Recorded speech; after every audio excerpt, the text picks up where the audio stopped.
Is the Roswell U Challenge only in Roswell, or is it amongst all of New Mexico? How does that work?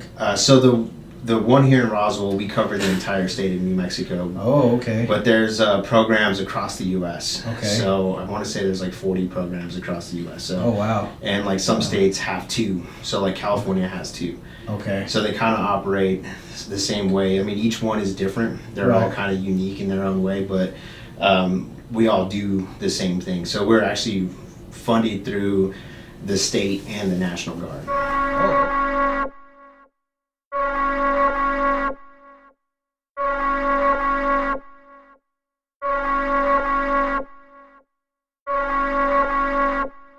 All right. Welcome back to the Beard Bros podcast. Hope you're having a blessed day per usual. Before we get started, drop a like, press the subscribe button, share with a friend, and if you want to get an update every time we post a new video, click the little bell for notifications. On that note, let's introduce today's guest. His name is Felipe. He works with the U Challenge here in town, Roswell, New Mexico, and he's a recruiter. How's it going, man? Good. So thanks for having me on. It's I didn't really know too much about you guys until I started looking for a place to come talk. So Okay. it's kind of cool though. I definitely dig that there's a podcast here in Roswell when you guys are doing this. It's Well, pretty awesome. we definitely appreciate everybody showing their support and love. Absolutely. I mean, this is exactly what we do it for everybody that either has a story or needs a platform or anything really, just wants to talk. We can talk sports.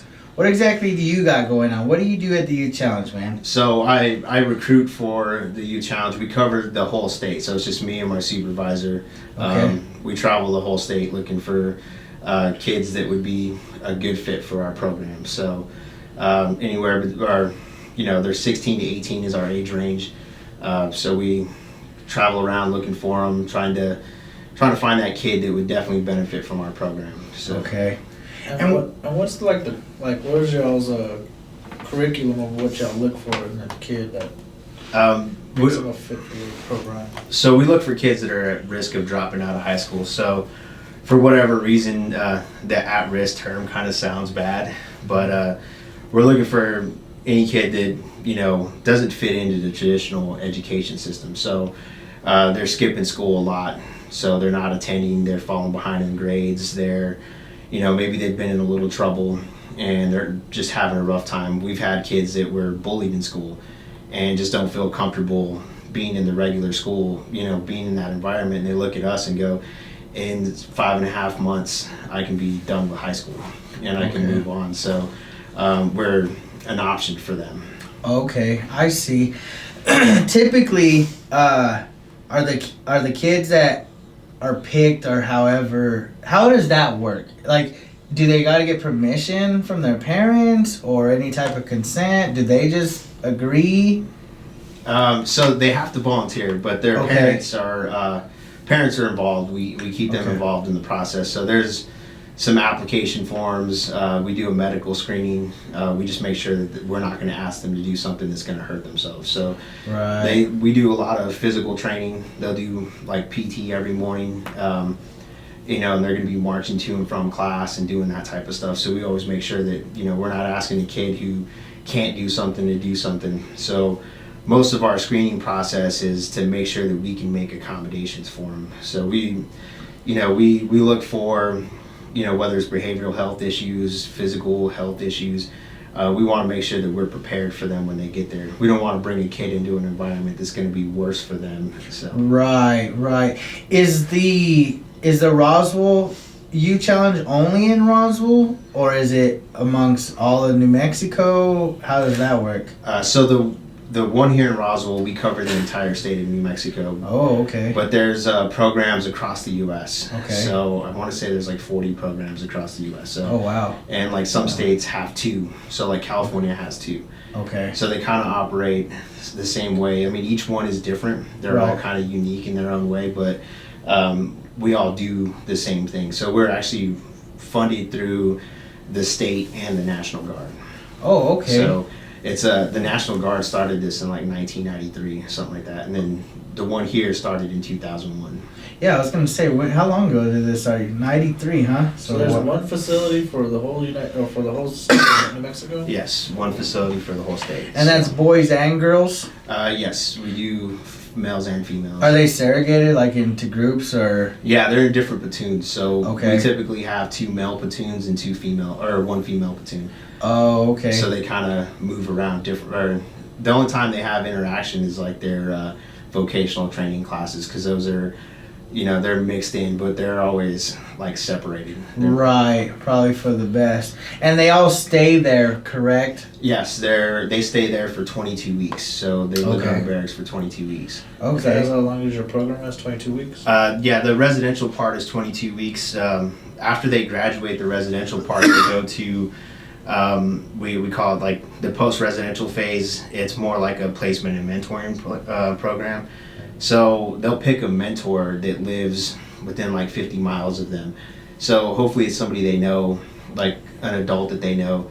If not, we kind of help them try to find one. Okay. Usually we tell them to pick like an aunt, uncle, an old football coach or something like that. Sometimes they get police officers that'll volunteer to do it. And they keep in contact with us and the cadet, and they help them out as they're, after they leave. So, some of these kids are finishing high school at 16, 17 years old and trying to figure out where they're going to go from there. And they kind of need that person to kind of point them in the right direction. Right. That makes sense, I think everybody needs that, at least somebody to lean on. Yeah. Something I think about with that is like, they're so narrowly focused on what they're doing. Mm-hmm. They don't really see these other options, and having that person who's kind of like one step behind them going, hey, did you see this over here? Did you see that over there? And kind of giving them more options than what they're seeing on their own path. Okay. Tell me more about what exactly you said they start off with PT in the mornings. Yeah. Can you give me a run through of like a typical day? Yeah, so they're probably up about 5:45, 6. Okay. They're outside, they do their physical training for the day. They head in, they have time to hygiene, shower, get cleaned up. They have breakfast, and by 8:30 they're in their first classroom. So, Okay. Their classrooms will go, they'll rotate around, do a round robin at Eastern here in Roswell. Okay. Through the different classes they attend there, and then they'll be in lunch around noon. So they'll have like an hour for lunch, and then they'll be back in class, all through the afternoon. They'll go back to the barracks for like dinner, Mm-hmm. and then if they have VOTEC training that night, which is their vocational training that they do, those are usually in the evening. So from about 6 to 9, they're in that class. So they're pretty much busy all day long. I was gonna say that's a busy schedule, and that's Monday through Friday. Monday through Friday. Okay, and what? So you say they're in class. Is it like your typical high school? Because you said 16 through 18 is your age range, right? Yeah. Is it like high school? Or are you taking like math on a Monday and then Wednesday, or is it every class every day? I'm not too sure what days they take classes, but they Okay. kind of rotate through. So Okay. it's sort of like the adult education program at Eastern.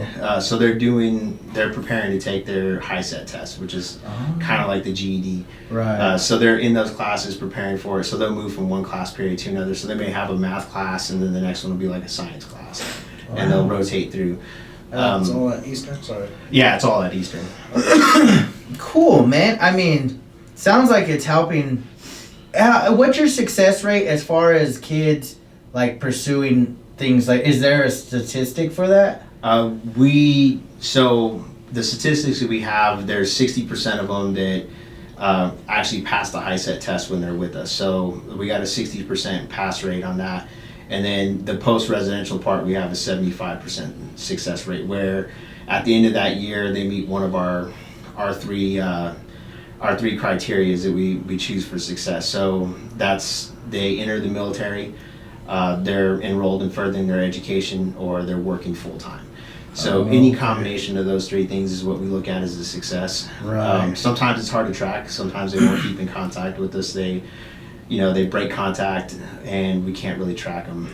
Right. But we do have a good high success rate, and we're always trying to improve. So like this last cycle, we had a few kids that didn't pass the high set test, just one section of it by like a point or two. Okay. And we'll still pay for them to take it after they leave. So, okay. So they can still continue to pursue that after they leave. Okay. So regardless, at the end of the 22 weeks, pass or fail, that's the end of their basically their term there? Yeah, that's the end of their term there. So what we measure them on is improvement. So okay.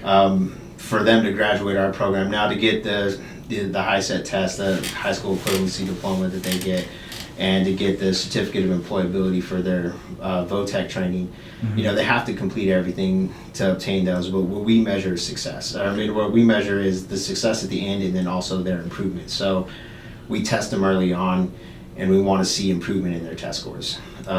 Just like the physical training, they'll do a PT test, and we look for improvement. So we measure them against themselves, and that's what we look for success. For them completing the 22 weeks. Now the high set tests and stuff like that, sometimes there's kids that are struggling with them, and we still give them the opportunity to take it again after they leave. Okay.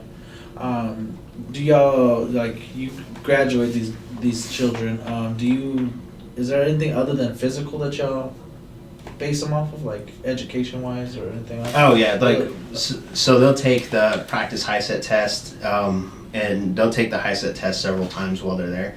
So we're kind of measuring how much their improvement is on those things. Oh, okay, I see. So there's a lot of stuff that we look at is to measure them against themselves and see how much they've improved. Nice. What's one thing that, I mean, I'm sure it's different for every student, but is there a common thing that maybe you've noticed that maybe brings the success rate down a little bit? I think it's having a mentor early on. Okay. Sometimes when they struggle to find a mentor, they don't have that person right there all the time, because their mentors will write them, and they have a class where they actually write their mentor. So our mentor coordinator, he kind of tells them, kind of guides them through how to ask the right questions. How to frame their questions, how to get their thoughts out there. And then our case managers are working with them on setting goals and stuff like that. So when they have that mentor who's being really good and really on track with things, it really does bring them up. That guy's, that he or she's writing them letters, keeping them motivated, keeping them, focused on what their goals are and stuff like that. So that really does do a great deal for their success. How does one become a mentor? Is it voluntary on the person, or does it have to be like a related person? How's that work? They're volunteers. So we look for anybody over 21 that preferably has a prior relationship with the kid. So somebody, maybe they're kind of a distant relative, not immediate family. So like an aunt and uncle, maybe a grandparent, a family friend, old coach, somebody like that that wants to do it, because it is a big commitment for them. They're going to be involved with this kid for 17 months. The 22 weeks they're at the academy and 12 months afterwards. So it is a big commitment for them, but they really do make a huge difference in these kids being successful. Okay. Yeah. I mentioned earlier, just having somebody to lean on, it pays dividends, but unfortunately not everybody has that. How do you deal with that part about it? With them not having, maybe not a mentor early on, we do have the cadre mentors. Okay. So the cadre staff are the folks that run them around every day. Mm-hmm. They're there when they wake up, they're there when they're in bed. I mean, they're with them 24 hours. So they have a cadre mentor, and they talk to them and they work with them and try to help them. And then they have the case managers as well. So what we really do is try to create like a really good support system for them, while they're there at the academy. And, the case managers keep track of them for the 12 months after, and hopefully their mentor's there. And the mentor coordinator's there to kind of call those mentors and go, come on, man, step it up a little bit. Right. And, and keeping them aware of what's going on. No, that makes sense. So, like, you have a 75% rate of success. How do you help the people that are on that lower tier of the 25% that's not getting success rates? That's something that we're always looking at, is what we can do better. The good thing about us is that we run a cycle, 2 cycles a year. And at the end of each one, all the staff members get together. We talk about what we did well, what went good, what went bad, what we can do better. So we're always trying to find new things to do to improve the program. So we're always looking for ways we can improve to make it better for these kids. And those kids that are out there, we reach out to them when I go out to do program orientations around the state. We always post on Facebook and stuff to invite them out to come out, because it is good to bring them back in. It's also good for these kids that are preparing to come to us to hear it from a former cadet, or hear it from a kid that's closer to their age than hearing it from me. So that we're trying to get better every chance we get. So we're always looking for ways to improve. Do y'all help them with like social skills, like rehabbing them into society since they've been like out of it for a little bit, for a few weeks? Yeah, we do have. So we call it life skills. So we have counselors that work with them. They're like guidance counselors. A lot of times they're there to listen to their problems, help them out. If they need to see somebody that's actually see like a professional or more professional or higher level professional than them, they make those arrangements. But they spend a lot of time talking about how to get along with each other. So you think about putting a bunch of kids living in the same room, all together. They're going to have their little problems and little differences, and a lot of times they talk about that is how to I don't like this person, how do I get around this interaction, how do I interact with them without fighting or without bumping heads too much, how do we find a way to get along. And a lot of times the counselors are working on things like that. Early on, it's always homesickness that they're worried about. Mm-hmm. The kids are always homesick, and that's kind of one of the main things that makes them quit. But those counselors being there to talk to them and kind of teach them how they need to be as adults. Like, one of those things you think about, we all know those folks that go from job to job to job, and they always have like, I didn't like this guy, and couldn't get along with my boss. We're always kind of telling them like, hey, look, you're gonna have to deal with it. You got this kid in your platoon that you don't like. You have to learn to deal with it, because when you get out in the workforce, you don't want to be that guy who, can't hold a job because you're constantly, in some sort of conflict with somebody, where you could be, you just got to figure out how, hey, look, at the end of the day, I go home and I don't have to deal with you. Figuring out the ways that you get through that and get past it, and kind of work on those things. So they get a lot more out of this program than just, the education's there, but they learn a lot of other skills that aren't really taught. Yeah, I see it. Like, if I would have been able to do like something like that, it would help, not just me, just anybody in general, just to help you deal with like provoking people at work. Like, that kind of happens often. And it's like some people don't know how to react to it. They're just like fight for anything. Yeah. It's like, you don't have to be defensive all the time. It's like, yeah, sometimes you got to figure out how to just avoid those situations, or find the right way to kind of move through that scenario. Yeah, or allow it just to brush off your shoulder and just, like you said, you're going home at the end of the day, you ain't got to worry about it. Yeah, just to carry on and keep moving forward. Yes. Yeah, I agree, for sure. I was wondering, so you mentioned homesickness. I have two questions. So first question is, what is their privileges, like as far as maybe calling home or at least riding home? And then my second question is, are the kids, because you said that's kind of an area that makes the kids quit, are they just up and able to quit and go home, or how's that work?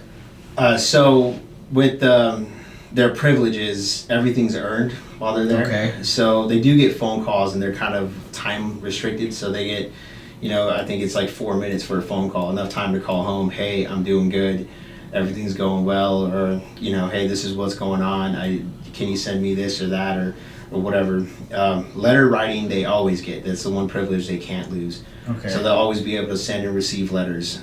So that's kind of that's a new thing too. Most of these kids, I ask them, when was the last time they wrote a letter, and half of them are like, I've never written one. I agree, So- especially in today's society. Yeah, everybody's text messaging and emailing. Right. So, you know, they don't get. They have to earn everything. So, Okay. they can earn extra phone call time. They can earn extra time on visitations, things like that. And we kind of create those things as an incentive for them. Right.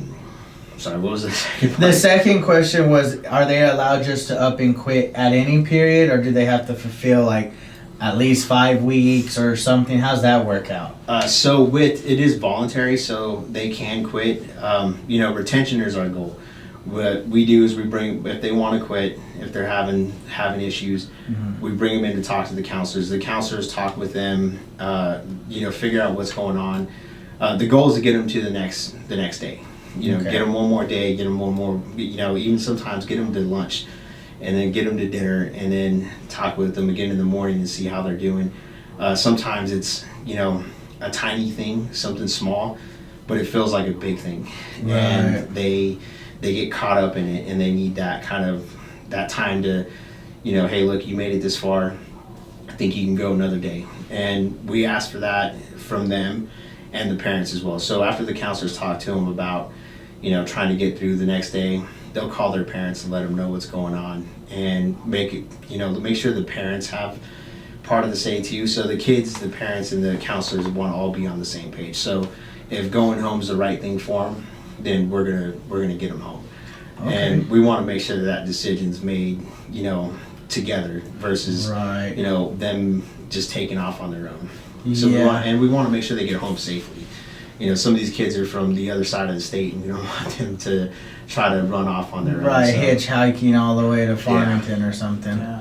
No, that makes sense. Yeah, I was curious about that because it's like, I mean, you never know. You know, Yeah. people's troubles might be bigger, smaller, depending on the person. So Yeah. how do they earn like extra phone call time and like visitation time and stuff like that? So it goes, you know, based off of their behavior. So they pick up ranks while they're there. So to be like a senior cadet, they have to go 15 days without a negative report.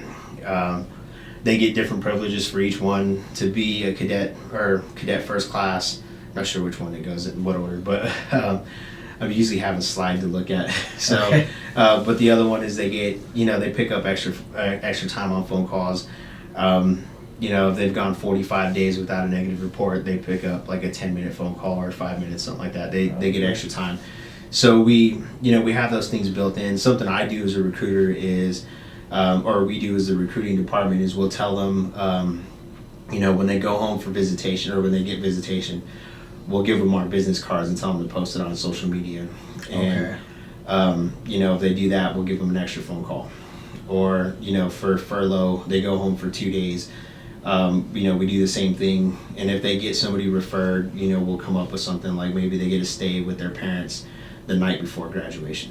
Or or the night of the banquet before the day before graduation, something like that. So we try to come up with little things to, you know, it sounds like not a lot, but Right. for them throughout this whole time where they don't have, you know, they don't have a whole lot of comforts, those little things go a long way for them. Yeah, I was gonna say because at the end of the day, you're dealing with kids that need the help that's Yeah. not been able to get the help elsewhere, and so no, you're right. I can only imagine with those smaller little things that may not seem a lot to others, it's a lot to those kids. Yeah. Yeah, man. Just like getting to grow their hair out a little bit. That one's Okay. like huge, and it's huge because the other kids see it. So Right. So for like What's the your males, policy on that? Like, is guys shaved and girls to the shoulders, or guys' hair is shaved. They can grow like a high and tight Okay. when they hit to a certain promotion. okay? Females all have to wear their hair the same way, and then they can change. They get a part in their hair if they're this, you know, hit that promotion. So since we don't shave their heads, they get a part in their hair. And it sounds so silly, like for Right. most people, it just sounds like a silly thing, but it really means a lot to them because everybody knows, hey, you're a senior cadet because you have hair or you have that part. So the other cadets kind of look up to them in that sense of going, hey, this person's doing well. I need to see what they're doing right so I can be like them. Right. Right. Do any of the like graduates ever decide I want to be like a supporter or a mentor for them, or do they work for you guys? How does that work out? Yeah, we do have we do get them coming back. I've had several show up to orientations and kind of help me out talking to kids and talking about their experience so that these kids get a good idea of what they're getting themselves into. One of our actually our deputy commandant, he's the first sergeant over there. He actually graduated from our program. Okay. So he came through as a cadet. He joined the National Guard and was kind of doing what he was doing and applied to be a cadre and worked as a cadre and worked himself all the way up to being the first sergeant. So he's a really good example for those kids because he can tell them, hey, look, I know exactly where you were. I've been there. I've done it. This is my advice. This was what will make this easier.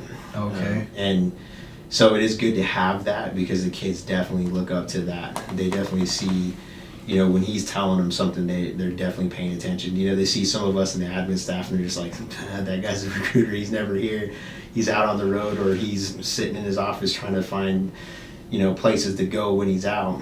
So they don't really have that much interaction with us, but with him, he's there every day and they see him every day and they know his past experience. So. Okay. So how do you recruit? What's your technique? Is it once a year, twice a year? How many times? We're out all year long. Okay. We're constantly out. Usually, I'm out every other week out of town, either on a 3 or 4 day trip. So I go to places where, I'll stop in the schools, talk to the counselors, leave information for them, talk to juvenile probation officers. We do our orientations. So we'll set up an orientation where parents and kids can come in and, hear more about that program, ask any questions they have, that sort of thing. I just look for places where people might find information about us. So, I like up in Farmington, there was a ton of laundry mats. Like I was driving to do the orientation and I saw this like lit up building with a bunch of cars and I was like, what the heck is that? So on my way back, I drove by and it was a laundry mat and I was like, that's where I'm putting up flyers. Okay. I was like, there's people going in and out of there. I was like, they're bound to see it. So I hung up stuff there. Just any little place that I can stop that might have, people that will see what we have to offer. Okay. And you're not like going to schools, right? We do talk a lot to the counselors. Okay. We don't go in and do like class talks and stuff like that, but we'll talk with the counselors and usually they have kids they identify as a kid who's struggling or maybe, may not make it to graduation and they'll they'll pass on the information, talk to the kid a little bit about it. I've had them call me with the kid in their office and talk to me a little bit about it. So okay. We go kind of that route, just because we don't want to interrupt classes. And, right. We don't want to be the reason why they're sitting back in class. But do you have any like personal ideas or suggestions that would help you guys outside of the normal that you've been doing, like the flyers at places or the counselors? Is there anything you've noticed that maybe you guys haven't tried yet? This is the first time we've done a podcast. Okay. So, I was looking at these things and just seeing, like, I looked at how many views you guys had, and I was like, you know what, this is a good option for us. They're reaching people, and it's a good platform for us. We've done TV advertising. We have a commercial that goes out.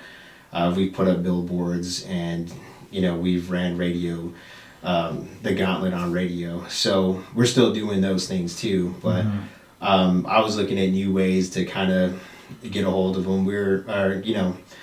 Get ourselves out there more.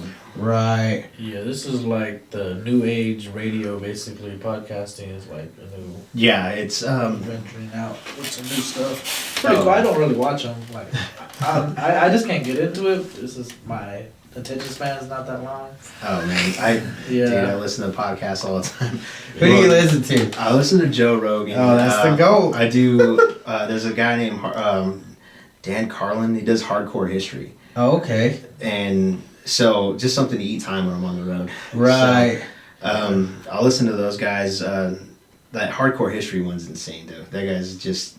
It takes so long to build like a podcast that it takes forever to get through them, but they're like 3 hours long, and he goes into so much detail. So, but that's how Joe is, man. Rogan he's the guy. He just has varies of people on his stuff that. Yeah, because you could go through and one day he's talking to a UFC fighter, the next day it's like some rocket scientist. Yeah, man. He just had this dude that does random challenges. I guess he what did he do? He canoed or rowed for 53 days or something like that, and across Antarctica or something like that. Yeah. And the guy was like, it's not about what did he say? Pain is mandatory, and suffering is. What was suffering? Suffering was something else. It's a choice, basically. Because pain, it's going to happen. You got to go through pain or whatever. That's mandatory for anybody's life. Yeah. But suffering is what it's you... like a mental thing. Yes, and that's what he said. He's like, I couldn't get to where I got if I didn't do these challenges. Bet you he's super mentally strong, bro. He's just Oh, he seemed like a beast. 53 days canoeing in Antarctica. But I think That sucks. that's kind of the thing though with you guys is it's challenging these kids in order to understand things are gonna happen. It's inevitable in anybody's life that you're gonna have your highs and you're gonna have your lows, but it's how you sustain the two. Yeah. And I mean, I don't think I've known anybody though personally that's been through the program. How did you get involved into the program? So I did 8 years in the Marine Corps. Okay. When I got out, I moved back to Roswell. Started working at FLETC as a security guard, and going to school. Finished my bachelor's degree around June, and started looking for something different to do. Okay. The contract security gig, it's a contract, so it's not stable. It's not. Quick side question. Did you know Josh Williams? Yeah, I worked with him for. Oh, really? Yeah, he used to work there, but I don't think he worked. I think he's a teacher now at Shout out Verando. Josh. Yeah, he did. I remember he was doing substitute teaching while we were working there. Yeah, now I think he's full time at Verando. Oh, that's awesome. Yeah. That's So, anyway, sorry about that. good. No worries. So, with that contract, it's every 8 years a new company comes in. You don't know who's coming in. You don't know what they're going to be like. So, I was like, I'm going to look for something else. And, most of my adult life, all I ever did was carry a gun. Okay. So, I didn't have, a whole lot of experience. So, I was looking around and came up with the youth challenge. And I was like, that's still sort of like the military, the military structure and stuff. So, I'll fit in there. And I applied and, got hired and started hitting the road recruiting. So, Wow, man. Well, I think between both of us, we would like to say thank you for your service, man. Right, we thank you, definitely guys. It's, appreciate that. I always get weirded out when people do that because it's man, it's such a privilege to get to be in the military and do that stuff. So, even now, there's only 186,000 Marines. Wow, really? So, in active duty. So, it's always I got to be one of those guys for a little while. So, it's always kind of cool. That's cool, man. I like he said, thank you. I personally couldn't. I thought about doing it a couple times. I just never actually pulled the trigger. I was just like, I'll keep what I said about it because I was saying I'm a girl. I couldn't do it. I'm too scared. I would not want to get shot. It's not for everybody, man. It's definitely a different world. Yeah, but it's fun. You get to do some cool stuff. I was artillery, so I shot cannons. Oh, So, wow. Yeah, I shot a 155 millimeter howitzer, and it's 100-pound round, stands about this tall. Yeah. How's your air drums? They're all right. Not great. I can just imagine. Quick, I know this is a side note. I know we're talking about the youth challenge, but I have a quick question.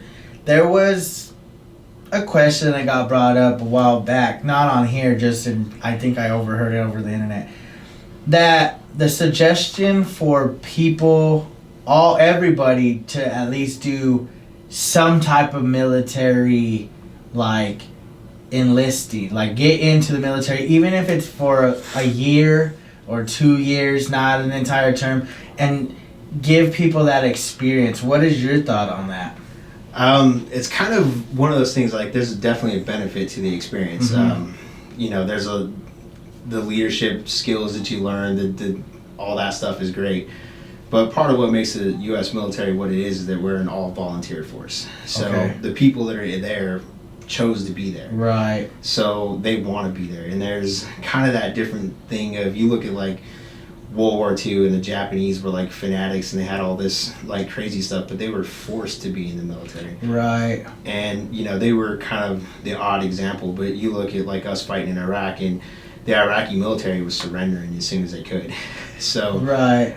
Those guys didn't want to be there. They didn't want to fight. They didn't want that. They were kind of being forced to do it. So you think about like a professional military organization, you want people that want to be there. So I think that's kind of it's basically the mentality aspect of it, right? Because physically, if they're there, they're there. But mentality-wise, you don't want to be there. You're not really there anyway. You're not invested in what's going on. That makes sense. I guess I was just, because the question, I think it was like on Twitter or something, that someone asked like, would it benefit people if they all got that experience? Getting down and dirty, learning how to just like the basics of shooting a gun. Even if they don't end up carrying open or concealed or do any hunting or any type of things like that, just the feel of like guns aren't to be feared. It's the people that use the guns is who you should fear, I guess, is a good way of putting it. Yeah, I mean, you learn weapon safety, you learn all that stuff. So I definitely think that, like, the concealed carry courses, those are good. If you're gonna own a gun, you might want to learn about it. Yeah, definitely. So you definitely want to, you definitely don't want to put yourself at risk by not knowing what you're doing. So no, I agree. No, yeah, it was just, I mean, how to stay on that topic a little bit, you said you did 8 years, correct? Mm-hmm. I don't mean to pry too much, but how old were you when you first enlisted? I went in at 18. So okay, so 26 you got out? Yeah. Was adapting from that world to the regular world, did you just dive in? Were you just thrown back at home and you're like, here's live a life? Or how's that work? Yeah, they have like they call it TAPS class. It's like a transition class that you go to, but it's like a day long, and you get like, oh yeah, you need to write a resume. This is how you dress for an interview. Like, it's really quick. So you don't really get like an actual like real transition. You kind of do that, and there it's like whenever they can get you in there, you get in there. And it's like probably like within 3 months of you getting out, they send you to that class, and you're trying to like take as many notes as you can, and then you get out and you're like, I don't even know what half this stuff means. I scribbled random stuff into a notebook. But you get out, and I mean, you're kind of having to figure it out. I mean, for me, I moved back here and I hadn't lived here since I left high school. So I didn't really, I just kind of came back to what I knew and started to try to find stuff. So I definitely had a period where like transitioning was difficult. I think like the first job I had when I got out was pushing shopping carts at Sam's Club. Okay. And I was like awesome at it. That was like my favorite job. No one messed with me. I just did what I did, and like no one ever cared. But I was also like still like very much a Marine, so I was like running around pushing. Like you could tell when I worked there because all the carts were inside. I was like running around doing stuff. Damn. And I was just I was just like doing what I did, and not really kind of knowing what was going on. Like I just I didn't quite know how to interact with people at work and like stuff like that. I was used to Marines where we were swearing and yelling at each other and that kind of environment. So like going into a normal workplace was kind of a new thing for me. It was like a kind of a learning experience in a sense. But that's I went back to something that I knew and worked there for like 6 years before I came to Youth Challenge. So it was, you kind of don't really get a whole lot, and I think they're getting better about that now. Okay. I think the military realized that there's like a need to help these guys transition getting back out, and it takes time. I mean, getting out at 26, going in at 18 and getting out at 26, I'm a little older, 26, but I've still just been around the same guys for the last 8 years. So Yeah. used to the same things going on. Do you have that type of transition with the kids that you have in the youth challenge? Like, do you guys try to help them, or do you think, well, you've been living your regular life for the last, let's say, 15 years, now you're 16, you're going to be here for a little while, and then let them go? How does that work? That's kind of where the case managers come in. Okay. They're keeping in contact with them, and that we do get a lot of kids that are like, I wish I could come back, and that's just because they like the structure. They know what they're going to be doing at lunch, and they know where they're going to be at 3:00 in the afternoon. And when they get out and they're on their own and they have to think about those things, it becomes kind of like, oh wait, what, I have to make myself get up in the morning. I have to, make sure that I need to be where I need to be. There's not someone else kind of directing me where to go. I see. The routine, all that stuff is like comforting in a way. So the case managers do talk to them, that's what their mentor is there for. And they, the goal is to get them to where, to the end of the line is where their goals are being met. So, at least the goals they set while they were there with us. Does anyone ever have, do they ever influence the kids to pursue something particular? Like, let's say you have someone, I don't know, I'm just going to throw a name out there. Say you got Billy. He might be, like, structurally, like you said, he's on it when it comes to all, like, the physical stuff, doing the marches. But when it comes to books, he's not, per se, like, he's not book smart. Mm-hmm.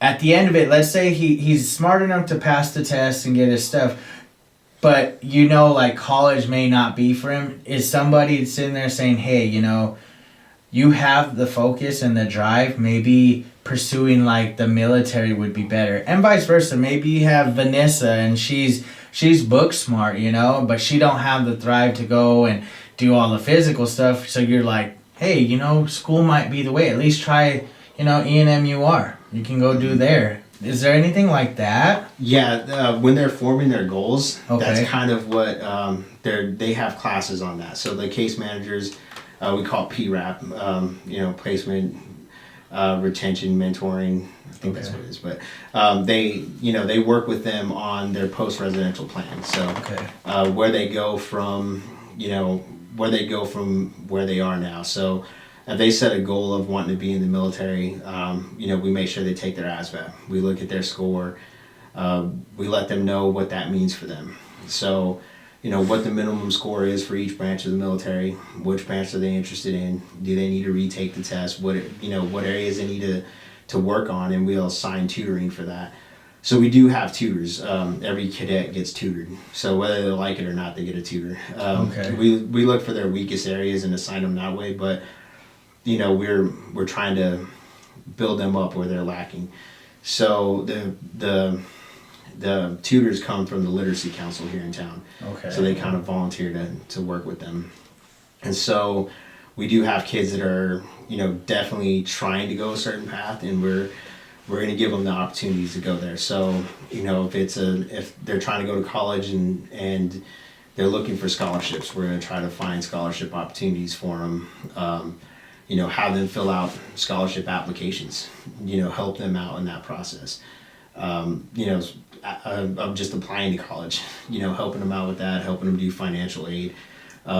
We let them know what's there. We'll have them do that. We'll have them print out applications and fill them out. Okay. Oh. I don't think I've ever got taught how to fill out an application. Yeah. I kind of just did it one day and then never heard from him again. Did I get that down? Bro. No, I think, like, even more so, like, even outside of just the youth challenge, I always think, like, your kids being brought up, period, should learn more about, like, the real life world. Oh, yeah. So we actually we'll bring in the Workforce Connection folks here in Roswell, and they'll come in and they'll actually teach them how to, like, create their account with them and like navigate their website and kind of go over like what those, like, what those job postings mean and like how to measure themselves against them and whether or not they're qualified and stuff.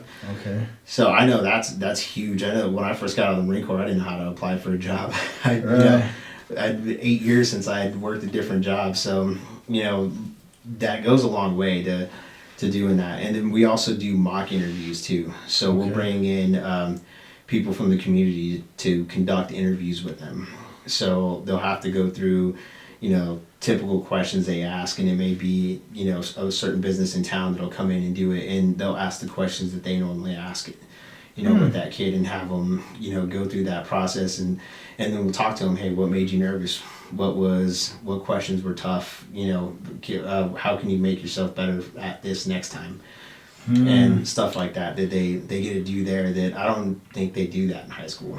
No, we've talked to a few teachers on here that, it's pretty, they're transitioning into the whole, like, helping kids kind of find what they want to do, but they're still not preparing them for, like, the real life, like taxes, your credit score, balancing a check, applications, stuff like that, things you just don't, like, even just tying a tie. I know that sounds so simple, but it's not really the easiest thing to do. I'd have to YouTube it now. I don't know how to. Yeah, it's been a long time. I'm just saying, like, there's so many little things that not a lot of people even get to learn ever, let alone in high school, where I think you're already learning. So why not keep teaching them the real stuff? Yeah, and so we do like a personal finance class with them there. Okay. So we do go over like understanding interest rates and credit scores and balancing their checkbooks and stuff like that. I mean, I don't know how many people use checkbooks anymore, but that kind of idea of how to basic understanding of how to manage their finances, because that's the first thing kids do. I don't know how many like kids that I know, like guys in the Marine Corps, they would go out and take out a credit card that they knew they couldn't afford and max it out in like a couple months and not know what to do afterwards. So I mean, that's just things that young people do. So having at least a little bit of understanding goes a long way. No, I agree. The more you can. I don't like to be shoveled information, because I feel like people that are just being bombarded with a lot of stuff don't really comprehend it too well afterwards. Like, there are the few that can be blasted with all kinds of stuff and retain it just fine. But there's more people, I think it's common that in small bites it's better. And so I think it's just something that a lot of kids should learn. I believe that too, because like when you start a new job and you're there and they're trying to teach you everything, it's like I can't learn everything right then and there. You gotta kind of one thing at a time. So I feel like that is a true thing. Yeah, definitely. No, so I want to know, like, what's a weekend like for the kiddos? The weekends is where they get to do like a lot of their extracurricular stuff. So like we have a powerlifting team. Okay. And so they do the bulk of they train all week long, but they do their bulk of their training. They'll have their their meets on the weekends. We have like a student government, and they do. They actually go to like city council meetings and stuff like that. So they get to do some pretty cool stuff. And then they're playing sports. They're hanging out. That's their time to, get more time to write letters, read, do church stuff. So we do have like chapel. We got someone that comes in and does like a church service for them. So they get kind of more time to relax on the weekends. So it's a little step down from the weekdays. Okay. Do they ever leave like the facility or the grounds at all during the time, outside of like visitations with their parents or something, or? So we do, they have to do 40 hours of service to community. Okay. So we call it service to community. We don't want it to be confused with them like community service, like they're being ordered to do it. So we try to make it stuff that's fun for them. Okay. We don't want them on the side of the road picking up trash feeling like they're in trouble. Okay. But we want them to do stuff where they can actually see their impact in the community. So like this year, every year they volunteer at Hike and Spike It. So they'll do stuff around that event. They do like the Baton Death March down in Las Cruces, which is like the Baton Memorial hike. So they'll do that. During the fall cycle, they do a lot of the parades. They march in all the parades. They do, like our color guard will go and do different events. They'll do like football games and stuff like that. So We try to get them in the community and doing stuff. I think there was an organization like Friends of Roswell Pets or something like that, and they have like a van that they do something with like foster pets and stuff. So they ended up cleaning up that van for them and like cleaned it up real nice for them and stuff like that. So, and they get that like appreciation from those folks and get to feel like they did something that really matters to people. So we want them to have that feeling, because it's something that they take later on in life and they go, you know, I have the time now to volunteer for something, you know, volunteer somewhere and help some people out. They take that opportunity to do it just because they remember doing that before. So, you know, it's like busy when we're like our age, you know, it's hard to go and volunteer for stuff because you're like, I got to be at work. I got this thing going on, that thing going on. You know, that's why you see a lot of older folks that do it. Right. But, you know, these kids keep that in their mind, and, you know, they keep that thought of that feeling of getting to actually do something that benefits people. So, you know, hopefully they take that, and then when they leave and they have that time or the opportunity to do so, they go ahead and do that. No, that's, I mean, like you said, when you're older, it's not as easy just to volunteer your time for really very much. You know, you make time for what it is you want to do rather than maybe sometimes you need to do, or just, you know, to help others. So no, definitely, you guys are definitely doing a service for people, because there's so many people that need the help, you know. And do you pick the kids do the parade, or is everybody involved, or how's that work? Almost all of them are involved unless they have like a reason why they can't be. So they actually did that, like the parade before the fair here. I think it was like a 5-mile walk. They walked the whole thing. The kids that we had that were, you know, they couldn't march, we had them on a float. So we did stuff like that. But the color guard is like a selective thing. So they have to, so this is one of the things we do too, is they have to apply for those extracurricular things. They have to prove that they're worthy for it, and then they get the opportunity to try out for it and try and do it. So like the powerlifting team, they have a standard of they have to have not gotten in trouble for a certain amount of time. If they get in trouble, they get suspended from it. Oh, wow. And so it's kind of cool because they know the importance of being on that team, and they see the other kids that want to do it and don't get the opportunity to because they're not doing what it takes to be there. So they're a good example for the other cadets. And the powerlifting team's awesome. They do pretty good. We only do 2 lifts, so we do deadlift and bench press. We were trying to do squat, but we don't have a squat rack that's safe enough for them to use for you know, stacking a ton of weight on. Right. And we had kids between those 2 lifts like hitting like 700 pounds combined. So yeah, just those 2 lifts. So, you know, between deadlift and bench press, hitting like 700 pounds together is pretty impressive. I'm gonna say that's more than me right now. Yeah, that's probably like 700 times more than me. Yeah, you got me beat a little bit. It's crazy. It's pretty impressive. Like I'm starting to tell you guys earlier, there's a kid that he was born with like a spinal problem. Oh yeah. And his parents jumped through all the hoops to get him there. It was a really big deal to make sure that we can, you know, that we were gonna be able to accommodate him and make sure that he was going to get through it safely. The parents were told was told he might not ever walk when he was a little kid, you know, and so he walks and he got to our program, and the first PT test we did, we were like, you don't have to do the run, you know, they do a mile run, and we're like, you don't have to do it, and he's like, no, I want to. So he walked it, and he did walk the whole mile. One of the cadre staff walked with him, stayed with him the whole time, and, you know, made sure he made it through. And all the other kids were like standing there cheering him on at the end. Dang. So he was like the heart and soul of that cycle, because everybody was like looking out for that kid. Everybody was like, you know, man, I can't run slow next time because this kid's doing it. You know, they're like, I can't be soft now. Right. And by the end of the cycle, he was running most of the mile.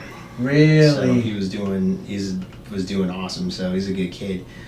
And he was one of those kids that the other kids looked at and was like, you know what, this kid's getting through it, so can I. Right. No, that's motivation for everybody. They just it takes somebody like that. And I had just yesterday I quoted it. I said, "A leader doesn't ask to be a leader. A leader is just followed by those that see them fit to be one." Oh yeah. And I mean, he may not physically look like that leader, but I'm sure he was that leader of the group. It's like, I'm pushing, let's all push together. And Yeah. he might not embrace that role, but you could just, by telling me the story, you could see he was that leader. Yeah, he definitely inspired the other kids, and that's another thing too, leadership while they're there. So every cadet gets a leadership week. Okay. So we have different, squad leaders in the platoons. They'll hold a squad leader position. And so when they do that, they're in charge of their squad for the week, and we put that responsibility on them. So they get that experience of doing that. And what kind of the cool thing is that when they rotate back into the platoon and somebody else takes that spot, what you see it happen is like leadership by example. The kid's like, man, none of these kids wanted to listen to me when I was in charge. It's a pain. I know he's struggling. I'm just going to do what he asked me to do. And everybody's got that thing of like, don't be a follower, be a leader. But sometimes being a good leader is being a good follower. Yes. And being able to do the right thing, and set that example for everybody else. Everybody else is like, why is he doing it? Why is he listening? Oh, I guess that's what we're supposed to do. And follow along with them. Or at least look at him and go, hey, you know what?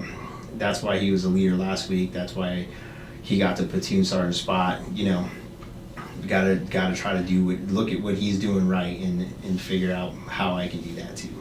No, that makes a lot of sense. And that's good that he as a youngster can see that it's not about being the leader or chosen. I can still lead from a different position, and it's just by following the leader. Yeah. Like, man, that a lot of people I think these days should take recognition of that, because I feel like too many people try to be a chief when it's all you got to do is be an Indian and you will make an impact probably a lot more than trying to be that chief that you're trying to be.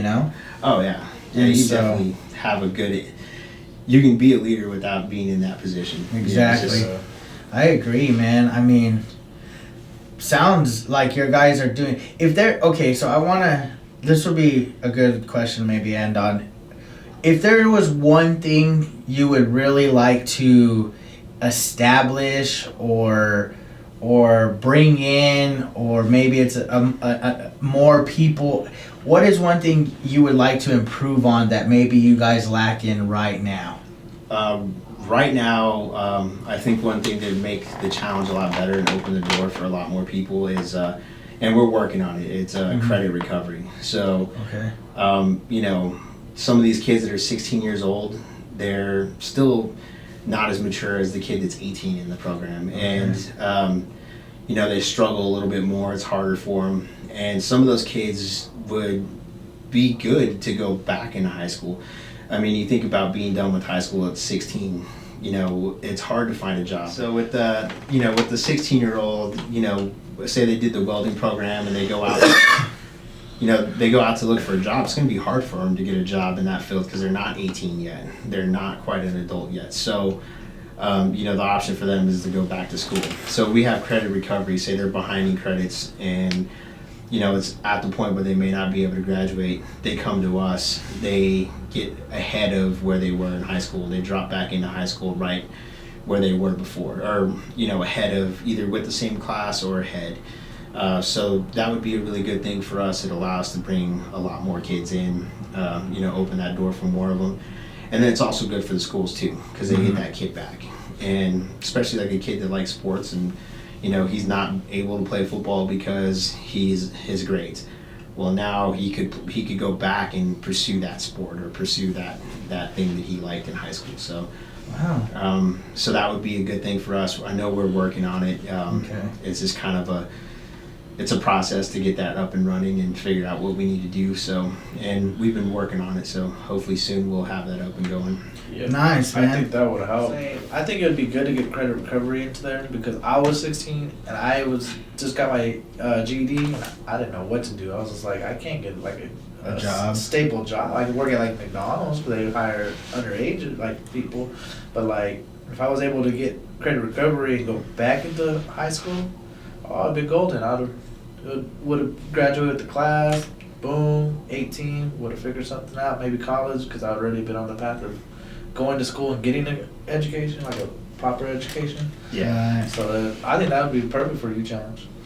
Yeah. So we're definitely working on it. We're always looking into what we can do to make the challenge better. Well, hopefully that goes through, man, and you can continue to help even more people than just what you guys are doing, and hopefully that success rate continues to grow all the time, man. I appreciate you for your service and then now your time, and hopefully this helps you guys recruit more kids that are needing the help and wanting to better their lives furthering down the road. So thank you for that. I hope you guys enjoyed today's episode, and if you can, go share the video.